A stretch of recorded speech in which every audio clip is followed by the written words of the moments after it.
signé concession ak SENTER bi nga xam ne mooy société de patrimoine bi SENTER signé contrat d'exploitation ak SETER contrat boobu amul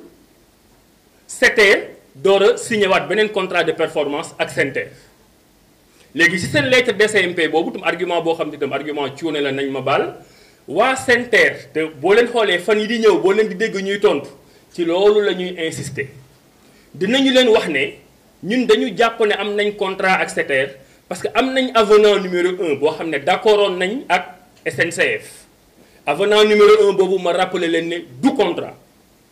ñu ne am nañ avenant numéro 2 boo xam ne à travers l'APIX dañuy am contrat de pré-exploitation bi ma rappelé leen ne du contrat te même bu waroon nekk contrat respecté wul conditions yi nga xam ne ci lañ war a joxe contrat bu mel nii donc ñoom ñu ni sur la base de ces avenants là boo xam ne ñoom sax respecté wuñu ko par exemple centre de mobilité urbaine bi ba léegi kenn déggu ko kenn waxu ko kenn toppatoo ko ñu ne sur la base de ces protocoles là yoo xam ne amuñu benn valeur contractuelle ci la ñuy basé wu puisque SETER moo def pré-exploitation bi pour jox contrat bi DCMP bañ loolu yëpp leneen nag li ma gis nii ngeen ma koy présenté contrat partenariat public privé lay nirool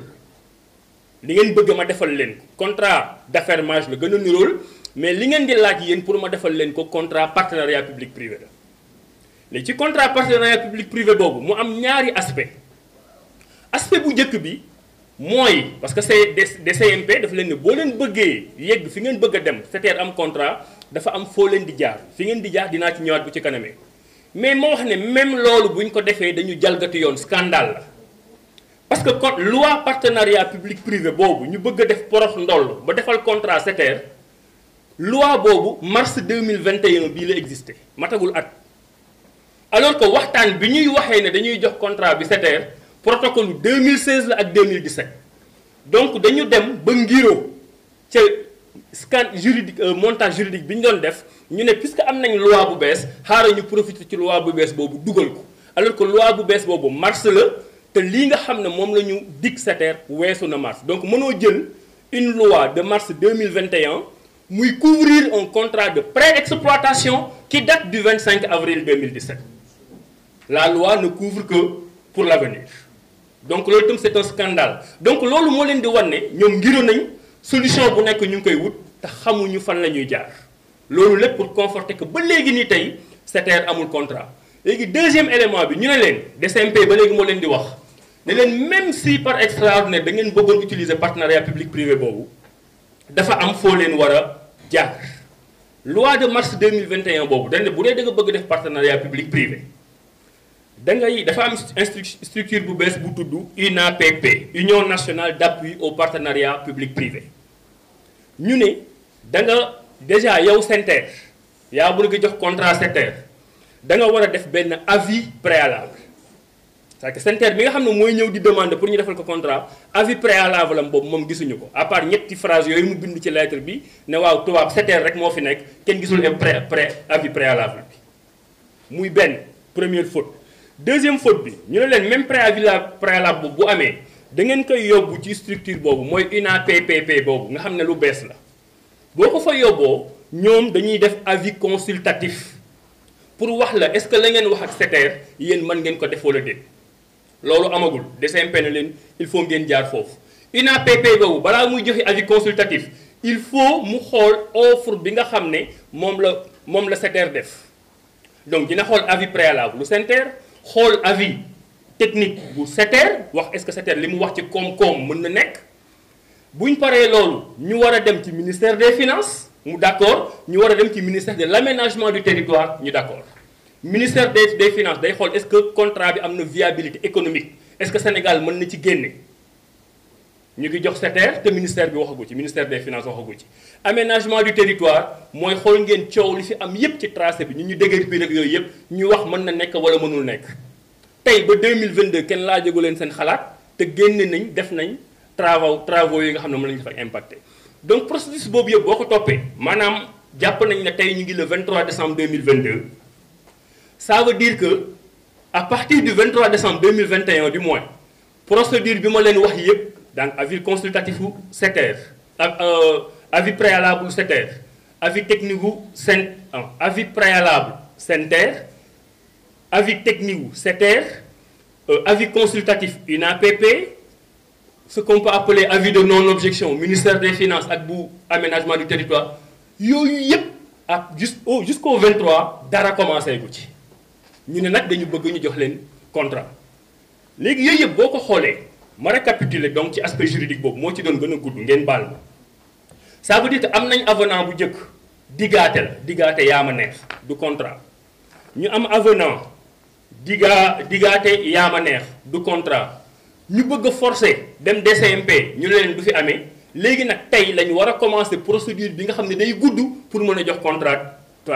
donc le gros scandale mooy ci économie bi on a un marché de 300 milliards yu ñu war a joxe alalu Sénégal 2 ñu ngi koy jox koo xam ne ci ay waxtaanu yaama neex lañ ko teg société bi ñu ngi ko créé 2018 filiale la amul benn expérience bu beneen filiale amul ñoom décidé na ñoo koy jox tubaab yi parce que juum nañ ci seen lettre yi ñuy wax bindu ko ba pare nag bëgg a forcer loi bi pour ñu defal leen contrat donc tey au 6 juin SETER amul contrat te SETER moo war a gérer suñu 300 milliards loolu ngeen di jàpp le temps que may ñëw ci leneen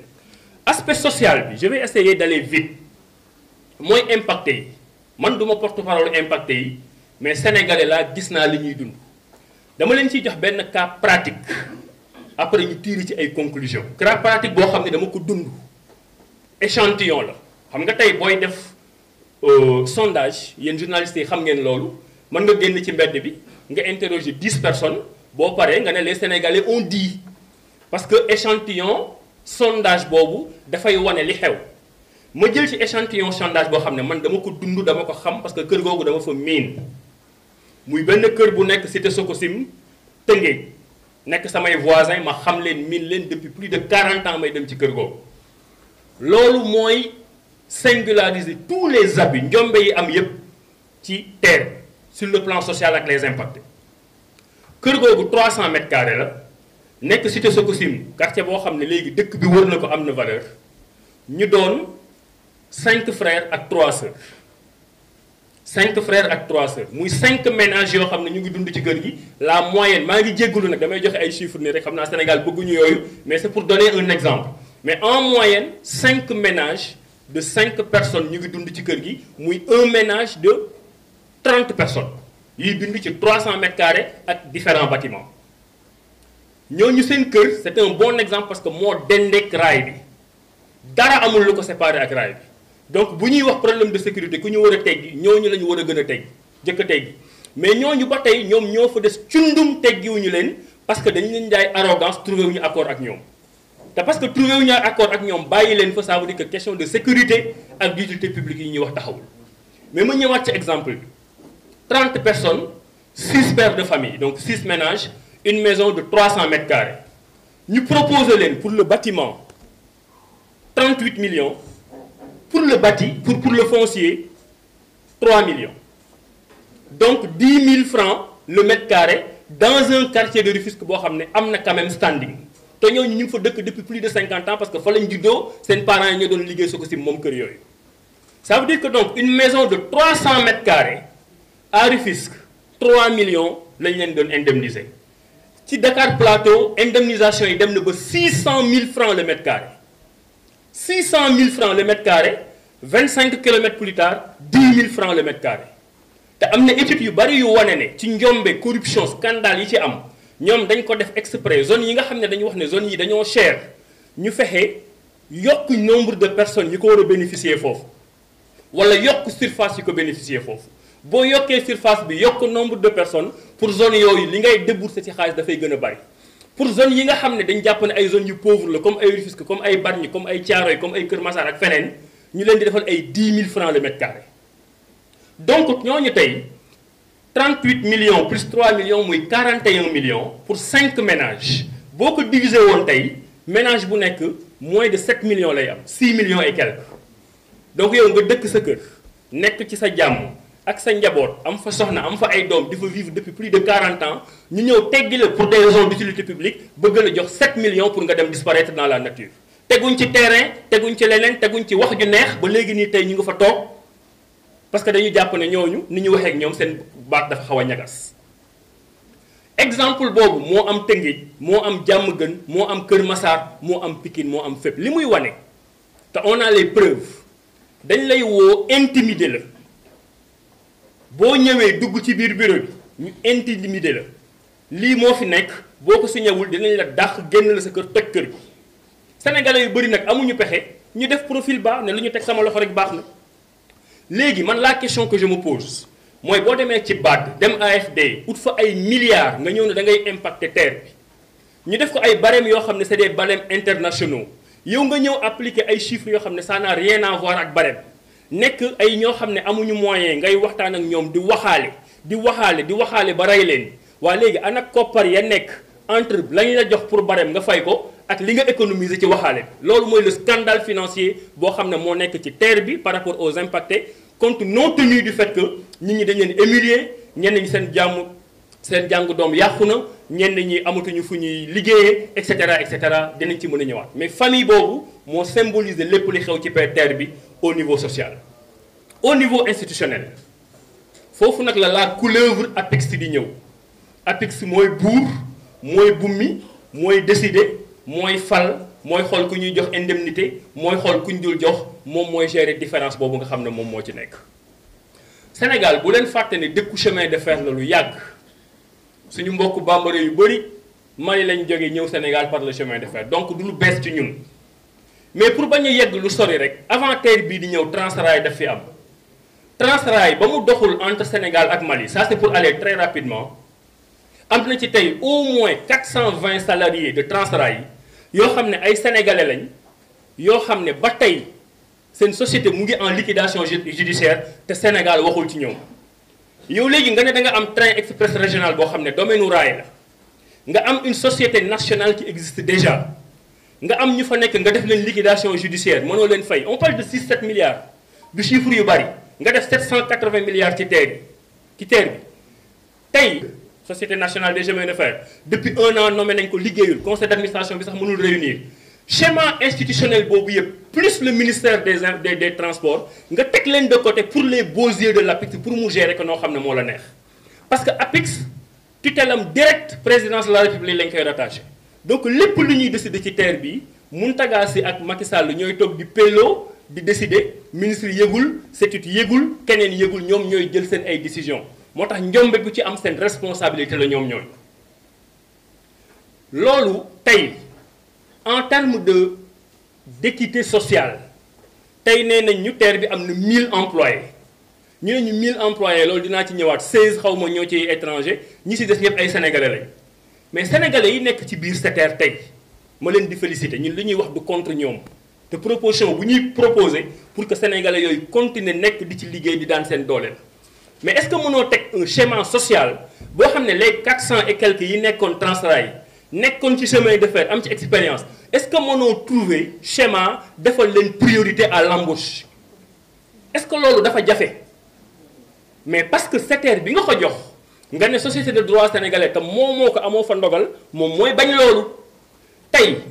waa Transrail yooyu nekk ci liquidation judiciaire kenn ki moom mooy wax démb ne ma même boo demee di faju ji actuellement duñu la jël en charge mais ñooñu ils sont pas moins sénégalais que les sénégalais yi nekk ci SETER tey Sénégal mi nga xam ne mooy joxe contrat bi moo waroon am fulla ne leen ñii dañu am parce que ñooñu nag nekkuñu woon di jaay leneen nekkuñu woon di jaay ndox wala di football ce sont des cheminots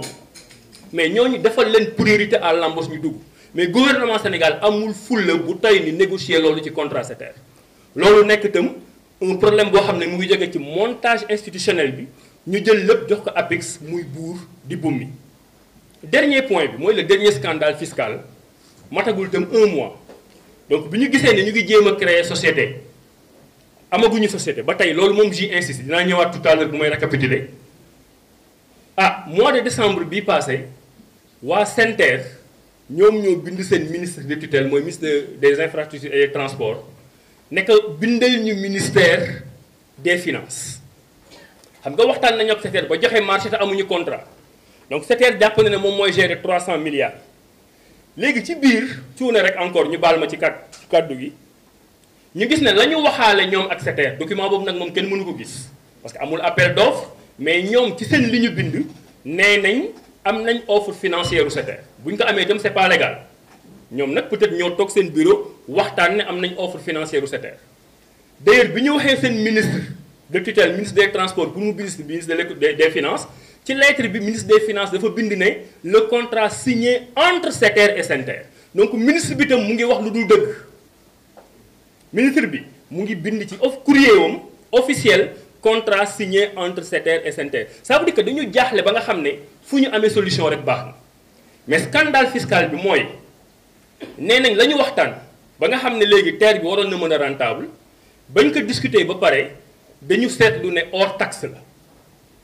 maanaam dañu waxtaan nag SENTER dafa waxtaan ak SETER ba pare je donne un exemple supposons ñu ne voilà marché bi 300 milliards la ku nekk dem tëju sa ne waa SETER jàpp ne ñoom 300 milliards bi ci la lépp xaj waa SENTER jàpp ne ñoom 300 milliards yi ñàkkul taxe yaa ngi ci biir xam ngeen taxe yi nag day bari après 6 milliards la évalué nañ ko léegi bi ñu gisee njombe boobu xamuñu ni ñu koy rattrapé te ñemewuñu waa SETER pour discuter ak ñoom ñu saisir seen ministre bi saisir ministre des finances tenez-vous bien SENTER xam nga lan lay demander pour déficitu 6 milliards yooyu nga xam ne seen ñàkk xarañ moo tax prévoir ñu ko ñoom seen contrat boobu na ne moo ñoom ñoo ko yor te kenn gisu ko pour rattraper 6 milliards yooyu waa SENTER nee nañ seen ministre nee na ñu demande ministre des finances mu ni nañu changer suñu code des investissements changer suñu code des impôts donc pour les beaux-yeux de SETER dañuy changer suñu code des impôts changer suñu code yi laa leen wax de waxuma ay décret d'application ay non on change le code des impôts on change le code des investissements pour que seen njombe boobu ñu couvrir ko pour 6 milliards lettre ba dem na ci lettre bi dañ ne puisque affaire yi dafa xaw a tembare parce que lettre bi bu ma juumul côté 17 décembre mën naa leen wax affaire en tout cas ci biir mois de décembre bi la ñu ko bind donc dans la précipitation quelques jours avant le lancement ñu ngi leen di demander donc ñu changer code des investissements beeg yooyu mais en attendant fexe leen ba loolu ñu applicable ko au 1er janvier 2022 en attendant ñuy def loi de finances rectificative muy beneen njombe juridique encore donc li ñu bëgg xam nañ ne mënul ne mais def leen rek ne bind leen ne c'est applicable au 1er janvier 2022 après loi de finances bi dina ñëw pour ñoom ñu mën a rattraper seen 6 milliards donc bu ma doon résumer côté économie c'est 300 milliards à gérer côté juridique ñu jël société bi jox ko contrat boo xam ne ba tey fi ma wax ak yow nii amul à moins que nag ñu dem tëju seen bureau bind contrat antidaté ko mais li leen DCMP wax le 23 décembre il y a 2 semaines c'est-à-dire que da ngay dem ci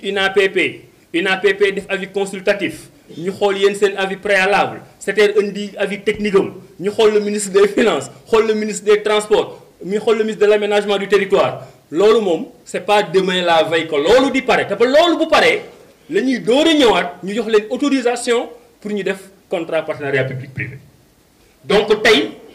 presque mën naa ne c'est l'un des plus grands scandales en tout cas juridique bi ma gën a xam ci Sénégal nga jël marché bu toy noonu ñoom seen bopp dans leur discours ñoo ne c'est l'un des plus grands projets du Sénégal projet baa ngi dox te amuñu contrat te dinañ ci ñëwaat j'espère que du annulé demain ci guddi ma defal tuuti publicité waa Sen TV demain ci guddi Ndoumbelane man maa fay nekk ak le directeur général de la SENTER Seydou naka Ndéné Sall Abdoulaye Sall ñoo fay nekk j'espère que dina ñëw amul contrat ku am contrat na génne nous avons toutes les preuves aspect institutionnel bi wax naa ko aspect social donc loolu lépp boo ko boolee muy scandale sur scandale encore une fois ñun du déballage moo ñu tax a jóg dañ dëkk ci dëkk bi nag am ay information jàng loo xam ne xam nañ ko am ci tuuti expérience di ko wax bëgg transparence parce que tey 300 milliards yooyu mais mënoo créer société sénégalaise encore une fois SETER ñaata la indi 0 franc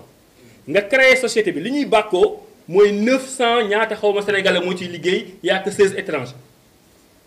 34% Sénégal yi ñoo ko moom mais lu tax mënoo créer société sénégalaise sénégalais yi moom ko sénégalais yi jiite ko sénégalais yi di fa liggéey bénéfice bi ngay am mu des Sénégal li nga ciy jëlee pour rembourser sénégalais yi produire ko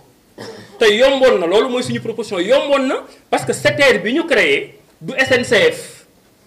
mënoo rek parce que ne voilà filiale la c'est une société de droit sénégalaise ñu loolu la ñu jàngal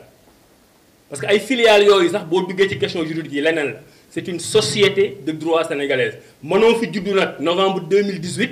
Abdou Ndéné Sall ne àdduna ba àdduna wërngal këpp yow rek yaa fi mën a gérer train mais lan mooy gérer train mais tey bu ñu ne woon Sénégal mënuñu defar wagon yi nga ne Sénégal mënuñu defar wagon yi mais je vous rappelle que loolu ñoom dinañ ci ñëwaat marché APIX yooyu M1 M2 ba M6 loolu mooy les 780 milliards ministre bi muy tontu démb da nga leen naan guy ga ñu ne Dakar ga ñun ñu koy wax contrat d'exploitation moom muy wax ay contrat investissement léegi loolu noonu tey Sénégal waroon na ko mën a gérer parce que da ngay créer et c'est ça ma proposition contrat bi puisque existé gul da nga koy casser mais boo ko casser du am préjudice pour Sénégal yi ciy liggéey du wàññi dara ci exploitation terre bi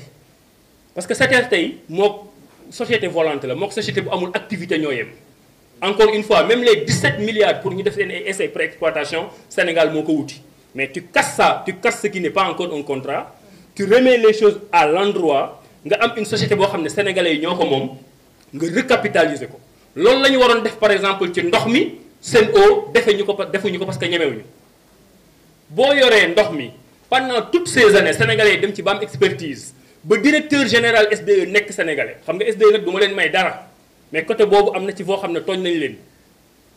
nga dem ba koy changer nga dem jëli ay société française ñu ñëw gérer dàq sénégalais yi fa nekkoon toute la direction ba nekkoon tubaab nga dindi jox nekkoon sénégalais nga dindi jox tubaab vice président ba nekkoon sénégalais nga tout le top management nga jox ko tubaab yi pour liggéey boo xam ne sénégalais yi mën nañ ko donc ñun on a un gouvernement boo xam ne moo ñu bëgg a def un gouvernement de sous-traitance mais sous-traitance suñu biirum réew